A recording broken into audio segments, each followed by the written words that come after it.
Welcome to CP classes. आज का जो वीडियो है ना, ये video first semester, third semester, fifth semester तीनों ही सेमेस्टर के सारे स्टूडेंट्स के लिए है। चाहे आप सोल के अंदर हो, चाहे आप रेगुलर हो, चाहे आप एनसी वेब काले कॉलेज के अंदर हो, सारे स्टूडेंट जो कि दिल्ली यूनिवर्सिटी के हैं, तीनों सेमेस्टर के बच्चों की बात कर रहा हूँ, उनके लिए वीडियो बहुत बहुत ज़्यादा इंपॉर्टेंट है। बिकॉज एग्ज़ाम्स अभी चल रहे हैं, स्टार्ट हो चुके हैं, तो इन एग्ज़ाम्स को लेकर ना बहुत बार मेरे से पूछा जाता है टेलीग्राम के ऊपर भी और यूट्यूब के ऊपर भी, फेसबुक के ऊपर भी, कि भाई आखिर अगर मैंने पेपर नहीं दिए, जैसे कल भी मैं देख रहा था बच्चों के कमेंट्स आ रहे थे कि सर मैं 2 पेपर नहीं दे पाया, मैं 1 पेपर नहीं दे पाया, तो क्या होगा, मैं अगले सेमेस्टर में कैसे जाऊंगा, या अगर मैं फेल ही हो गया तो मेरा क्या होगा, पासिंग क्राइटेरिया कितना है। तो आज के वीडियो में ना ओवरऑल इन सारी चीज़ों के बारे में आपसे बात करूंगा। तो पहली बार आए हो ना चैनल पे, सब्सक्राइब जरूर करना यार, बेल आइकन प्रेस करो, टेलीग्राम चैनल ज्वाइन करो, और हमारी एप्लीकेशन भी अवेलेबल है प्ले स्टोर पे सीईपी क्लासेस के नाम से।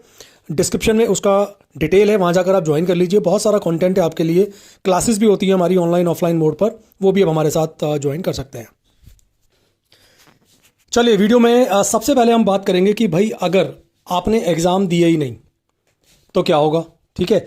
या आप किसी एक पेपर में फेल हो जाते हैं, 2 में, 3 में, 4 में, 5 में, कितने पेपर में फेल हो जाते हैं तो क्या होगा।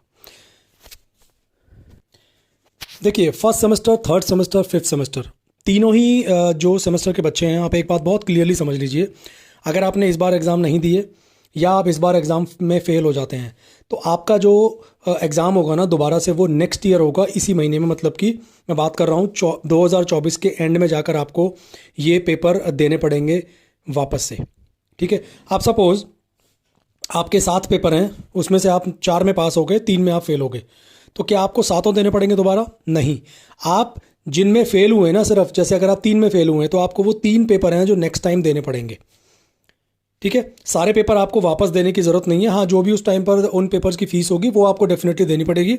तो आप अपने वो 3 पेपर जो बच गए हैं वो आप दे सकते हैं।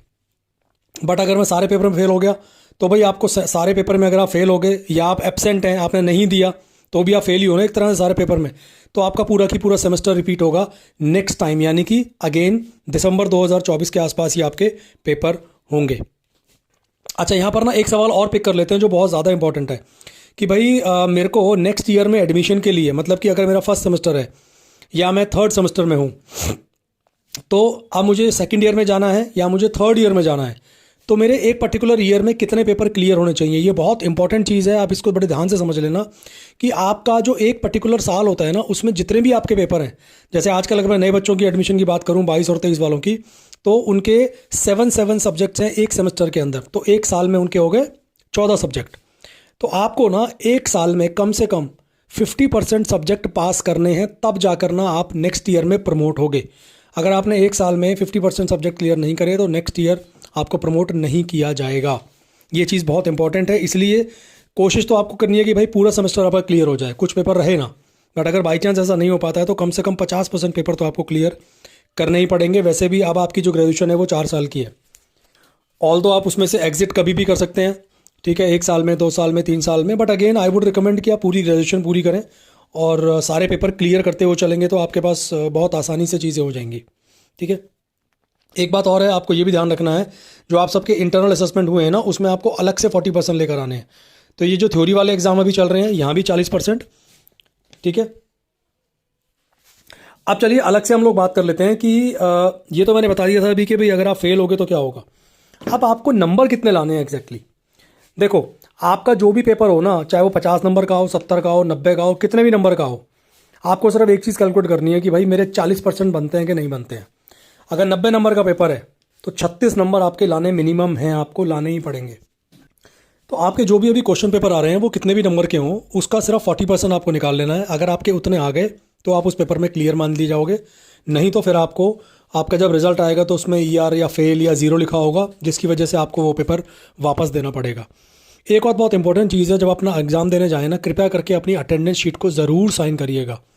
बिकॉज ऐसा बहुत बार देखने आया है रिजल्ट में कि आप तो एग्ज़ाम देने गए थे, बट आपका जब रिजल्ट आता है ना, वो दिखाता है जी आप एब्सेंट थे, बिकॉज आपने अटेंडेंस शीट शायद वहाँ पर साइन नहीं करी, या आपने तो साइन कर दी बट वो रिकॉर्ड में नहीं आई SOL के पास, ठीक है। तो इस तरह की प्रॉब्लम देखने को मिल सकती है। तो कुल मिलाकर आपको 2 बातें मैंने इस वीडियो में समझा दी हैं, वापस से एक बारी समराइज़ कर लेते हैं।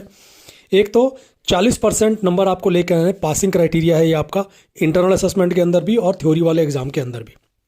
दूसरी बात जिसकी हमने बात करी कि भाई अगर आप फेल हो गए, एक पेपर में हो चाहे सारे पेपर में हो, आपको वो पेपर वापस से देना पड़ेगा नेक्स्ट ईयर। अभी मैं बात कर रहा हूँ फर्स्ट, थर्ड और फिफ्थ सेमेस्टर की। सोल, रेगुलर, एनसी वेब, तीनों के लिए ये चीज़ अप्लाई होती है एज इट इज़।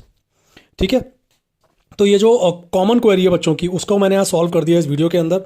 वीडियो को शेयर ज़रूर करिएगा, बहुत सारे स्टूडेंट्स की आप हेल्प कर देंगे शेयर करने से, और लाइक कर दीजिएगा अगर वैल्यूबल लगा हो वीडियो के अंदर। चैनल सब्सक्राइब जरूर कर लेना, और एप्लीकेशन हमारी प्ले स्टोर से आप डाउनलोड कर सकते हो। Thank you so much. मिलेंगे अब नेक्स्ट वीडियो में। विजय गुप्ता साइनिंग ऑफ।